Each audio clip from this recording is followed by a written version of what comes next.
നമസ്കാരം. അഹമ്മദാബാദിലെ വിമാന ദുരന്തത്തിൻ്റെ കാരണം എന്താണെന്ന് ഇനിയും വ്യക്തമായിട്ടില്ല. ബോയിങ് ഡ്രീം ലൈനർ വിമാനമാണ് അപകടത്തിൽപ്പെട്ടത്. അപകടത്തിൽപ്പെടുമ്പോൾ വിമാനത്തിൻ്റെ ലാൻഡിംഗ് വീലുകൾ അടക്കം ഉള്ളിലേക്ക് എടുത്തിരുന്നില്ല. ഇതോടെ എഞ്ചിൻ തകരാറിനെ തുടർന്നാണ് വിമാനം അപകടമുണ്ടായത് എന്നാണ് വ്യോമയാന രംഗത്തെ വിദഗ്ധർ പറയുന്നത്. പൈലറ്റ് അപകടത്തിന് തൊട്ട് മുൻപ് തന്നെ അപായ സന്ദേശം അയച്ചിരുന്നു. ഇതെല്ലാം എഞ്ചിൻ തകരാറിലേക്കാണ് വിരൽ ചൂണ്ടുന്നത്. ഹൈഡ്രോളിക് ഫ്ലൂയിഡ് തകരാർ ഉണ്ടായിരിക്കാം എന്നും ഇതേ തുടർന്ന് വീണ്ടും ലാൻഡ് ചെയ്യാൻ പൈലറ്റ് ശ്രമിച്ചിരിക്കാം എന്നുമാണ് വിദഗ്ധർ ചൂണ്ടിക്കാട്ടുന്നത്. തകർന്നു വീഴുന്നതിന് നിമിഷങ്ങൾക്ക് മുൻപ് വിമാനത്തിൻ്റെ പൈലറ്റ് എയർ ട്രാഫിക് കൺട്രോളിലേക്ക് മെയ്ഡേ കോൾ ചെയ്യുന്നുണ്ട്. അതായത് വളരെ അടിയന്തര സാഹചര്യത്തിൽ വിമാനം അപകടത്തിലാണെന്ന് അറിയിക്കുന്ന സന്ദേശമാണ് മെയ്ഡേ. പ്രതികൂല കാലാവസ്ഥ മൂലമുള്ള അടിയന്തര സാഹചര്യം, യന്ത്ര തകരാർ, വിമാന എഞ്ചിൻ തെറ്റായി പ്രവർത്തിക്കുന്ന നേരം, മെഡിക്കൽ എമർജൻസി തുടങ്ങിയ ഘട്ടങ്ങളിലാണ് പൈലറ്റ് മെയ്ഡേ കോൾ ചെയ്യുക. അഹമ്മദാബാദിൽ കാലാവസ്ഥയടക്കം അനുകൂലമായിരുന്നു. വിമാനം എഞ്ചിൻ തകരാറായി എന്നാണ് പൊതുവിൽ ഉയരുന്ന വാദം. DGCA ഇതിൽ അന്വേഷണവും പ്രഖ്യാപിച്ചിട്ടുണ്ട്. അട്ടിമറി സാധ്യതകളടക്കം പരിശോധിക്കുമെന്നാണ് അറിയുന്നത്. മറ്റുള്ള യാത്രാമാർഗങ്ങളുമായി താരതമ്യം ചെയ്യുമ്പോൾ ലോകത്തിലെ ഏറ്റവും സുരക്ഷിതമായ ഗതാഗത മാർഗമായാണ് വിമാനയാത്ര അറിയപ്പെടുന്നത്.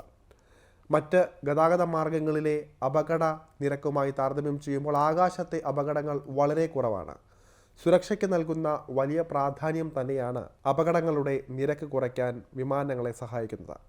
എന്നാൽ ചെറിയൊരു പിഴവ് മാത്രം മതി വലിയ അപകടം പോലും ഉണ്ടാക്കാൻ. അത്തരത്തിൽ ചെറിയ പിഴവിൽ നിന്നാണ് അഹമ്മദാബാദിൽ വിമാന അപകടമുണ്ടായത് എന്നാണ് അറിയാൻ കഴിയുന്നത്. അഹമ്മദാബാദിലെ സർദാർ വല്ലഭായ് പട്ടേൽ ഇൻ്റർനാഷണൽ എയർപോർട്ടിൽ നിന്ന് ലണ്ടനിലെ ഗാറ്റ്വിക് ഇൻ്റർനാഷണൽ എയർപോർട്ട് ലക്ഷ്യം വെച്ചാണ് ഈ ഒരു വിമാനം, അതായത് ബോയിങ് A-17 വിമാനം പറന്നുയർന്നത്. ഉയർന്നു പൊങ്ങി നിമിഷങ്ങൾക്കകം തന്നെ പൈലറ്റിന് അപകടം മനസ്സിലായി. എന്നാൽ ATC, അതായത് എയർ ട്രാഫിക് കൺട്രോൾ റൂം, ഇതുമായി പ്രതികരിക്കുന്നതിന് മുൻപ് തന്നെ ആശയവിനിമയവും നിലയ്ക്കുകയായിരുന്നു.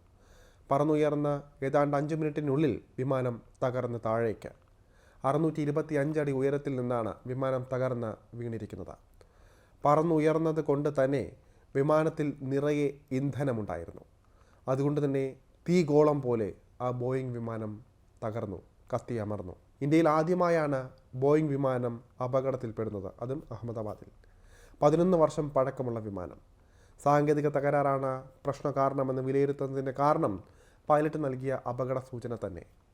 ടേക്ക് ഓഫിലും ലാൻഡിങ്ങിലും സാധാരണ വിമാനങ്ങൾക്ക് അപകട സാധ്യത വളരെ കൂടുതലാണ്. ഇതിനൊപ്പം ആകാശത്തും അപകടം ഉണ്ടാകാം. പല അടിയന്തര സാഹചര്യങ്ങളും വിമാനത്തിൽ ഉണ്ടാകാറുണ്ട്. വിമാനത്തിലെ ഇന്ധനമാണ് എപ്പോഴും അപകടത്തിൻ്റെ വ്യാപ്തി കൂട്ടുന്നത്.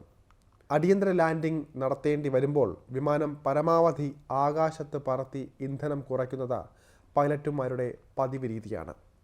ലാൻഡിങ്ങിൽ പ്രതിസന്ധിയുണ്ടായാൽ ഇന്ധനം കുറഞ്ഞിരുന്നാൽ അപകടത്തിൻ്റെ തോതും കുറയും. ഇവിടെ അഹമ്മദാബാദിൽ ഇത്രയും പേർ മരിക്കാനിടയാകാനുള്ള പ്രധാന കാരണം നിറയെ ഇന്ധനമുണ്ടായിരുന്നു എന്നത് തന്നെയാണ്. ഏതാണ്ട് 58,000 ലിറ്റർ ഇന്ധനം വിമാനം ടേക്ക് ഓഫ് ചെയ്യുമ്പോൾ ഉണ്ടായിരുന്നുവെന്നാണ് കണക്കുകളിൽ നിന്ന് വ്യക്തമാകുന്നത്. വിമാനം വഹിക്കുന്ന ഇന്ധനം അതിവേഗം കത്തിപ്പടരും എന്നത് തന്നെയാണ് ഇതിന് കാരണമായി പറയുന്നത്. അഹമ്മദാബാദിലെ ദുരന്തം വ്യാപ്തി കൂട്ടുന്നതും ഇന്ധനം നിറയെ വിമാനത്തിൽ ഉണ്ടായിരുന്നു എന്നതുകൊണ്ട് തന്നെയാണ്.